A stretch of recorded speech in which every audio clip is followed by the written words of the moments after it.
first question for Steph.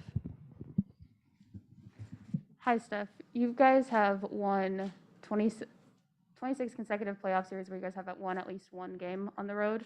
What is it that you guys are able to like just weaponize your opponent's court? I think we always know how to just find a way to win games, no matter what style it is, high scoring, low scoring, defensive battle, shootout, whatever it is. We find another level of grit and determination, and it's an ability to find a way to get it done, and be in hostile environments where you get tested, you get pushed, you know, and our experience kind of shows at the right time. So obviously, in this situation, it's a must for us to win a championship, and we got to be up for that task. Brandon on the right. Steph was good. Brandon Scoopy Robinson, Bally Sports. Klay talked about how he watched, or has recently watched, as of I guess a day or so, YouTube videos to kind of get some motivation going, shooting wise. Of himself? Is that what he's insinuating? Yeah. All the best do that. No, I like that. I like that. You make mention that all the best do it. Who outside of yourself do you watch on YouTube shooting? That's a great question. Go back and watch Ray Allen clips. Obviously Reggie, Seth Curry. Who else I watch? That's the top of the list. Might throw some old Virginia Tech Del Curry highlights in without the 3-point line. But other than that, you're kind of just watching a lot of just film of other games and all that. It's not so much a YouTube thing. It's more just being an NBA fan and just watching Marcus Thompson. Unbelievable. I'm calling you out. It's like when you're in church and like the pastor's giving a sermon and you over there with your phone. You just more so just being an NBA fan and just consuming as much basketball as possible, and you start to get motivated and inspired by, all different type of people.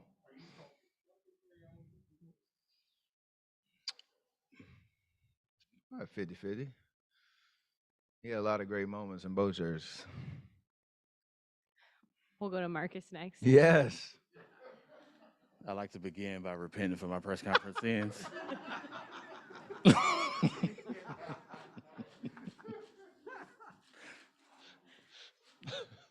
Two questions for you. One, is there any, you're a basketball historian. Is there any feel or juice from you're about to play a finals game in Boston against the Celtics, like as an NBA head? What does that feel like? I don't know why this keeps going off. It's my daughter. She needs to stop. Don't blame it on the kids. It is. It is. And then, see? I don't know. So, and then secondly, why do you think Gary Payton has become such a beloved figure so fast? Like, what is it about him? I don't know why this is happening. I think I'll start with GP. Like, I think probably a lot of, just his name first and foremost in terms of, basketball history, and it's so hard to make this league in general, but even harder when I would feel like the odds of like the NBA's, player's son trying to, follow in the dad's footsteps. It's a difficult, challenging journey for him, coming out of college and trying to find his way, G League, training camp offers, bouncing around the league all over the place, and then finally finding a home. And last year, him coming in and making an impact. And I think he was on two-way last year. And like, he was available, but not really. And then knowing he could really help us this year, and then it actually proven to be an amazing difference maker. I think fans really resonate with that. They love the way he approaches the game, his energy. He changes games without really having crazy scoring outputs. He's just the stuff that you just get so much energy from watching him defend and disrupt and do all that type of stuff. Fans love that, and we love it too as his teammate. So it's been awesome to watch his growth and development this year. And him coming off that injury, that moment he checked back in the game was an amazing response from the crowd that gave us a lot of juice. And I'm sure more of that to come in this series. What was the other question? Oh, Boston. Yeah, this is special. Like, it's a historic team, the dynasties from the '80s, and how many championships they won over the course of the years. All the different highlights you watch that just have a different iconic look when you see it on TV. Just watching Larry Legend do what he did in his entire career, even looking at the Boston LA series, KG and Ray Allen, Paul Pierce, Rondo, and getting the championship here. KG's hilarious post game. Anything is possible, whatever. So there's a lot of history in this city and in this building, and should be an amazing atmosphere, out there on the court tomorrow and Friday. Brian on the left. Steph, have you found as you've gone through your career that the rims and the arenas are all generally the same? I know Jordan said something in the Denver series. I don't know if that was a joke but just in general, as you've gone across. Well, that was because I think he saw one of them was offline or something that nobody else really saw. And then they actually checked it, and it was like, yeah, it was off center by like an inch or so. I see it more as like just the different venues have different, backdrops and lighting and stuff that certain shooters like more than others. It just depends on kind of what your flavor is. So I like Dallas was like it's like a bright arena, and I just like the lighting in there. The backdrop in Madison Square Garden is dope because it's the stage lighting and it's dark. Like I just there's certain things you see and you prefer the different arenas and rims around the league. So that's how I see it more so than the actual rim itself. Here on the left. Steph, Young Music, ESPN. I think you can forgive Marcus. Yesterday was his birthday, so he's getting old. So I was wondering, there are not many teams that have two great all-time shooters like you and Klay. When one of you guys might be in a little bit of a slump, do you guys talk to each other? Do you guys give each other tips, or is it an unspoken thing? Very unspoken thing. I think there's conversations around like maybe play calls or different looks to try to get somebody a good shot, but it's not so much mechanics or building up anybody's confidence, because you don't get to that level if your confidence is that shaky, where a couple of bad games you're like, oh, the world's falling. And we both understand that vibe. You don't want to, and honestly, you don't really want to hear anything about it if you're going through it yourself, because at any moment you can spark yourself to get back on track and get out of it. So it's the best thing you could probably say is just keep shooting, because that's the only way you get yourself out of some rough patches. I don't like to use that S word. Last couple of questions. Monty on the right.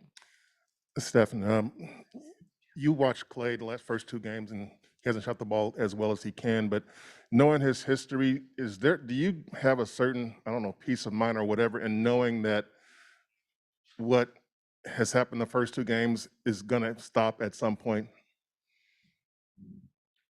History with him has shown there's no predictor to when he can just take it to another level.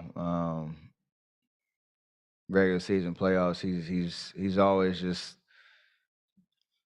found a way to get himself going, and to especially in the playoffs, just to make an impact that's loud. Usually it's really loud, and his demeanor never really changes. It's not really something you can just look at and be like, oh, if you saw him right now, you think he's averaging 50 in this series. Like, he's got just a very confident look about him, and that's the best thing about him. It's all about the work you put in. It's about the mindset. He doesn't need any teaching points on that, and so that's why there's so much confidence that at any moment he can go off. Last question, Joe here in the middle. Hey, Steph. I wanted to go off topic here a little bit. As a big golf fan like you are, and somebody who actually occasionally works with the PGA, I'm just wondering if you had any opinion or thoughts on what's going on with the Saudi tournament and guys leaving the PGA, and just if you had any concerns or just thoughts on that issue. From my vantage point, I'm very fascinated by the reasonings guys are leaving the tour, because there's certain moments where there's an acknowledgement that the tour has done an amazing job supporting players, but there's always room for improvement on ways to increase their the revenue streams, or their ownership of what the tour is doing, or their awareness of what the tour is doing, and all those conversations. It seemed like there was accountability and conversations on both sides. And then, like the last month, you've seen a lot of guys jump ship, obviously with Dustin being the biggest name to go. So and they get up here and they have their interviews and stuff, and I'm sure the money is a big part of it, but I don't know what the other consequences are going to be, the punishments or whatever the fallout is in terms of them leaving the tour. So I'm curious. I don't know enough to comment on that, because I'm just really curious about the whys that they're jumping ship.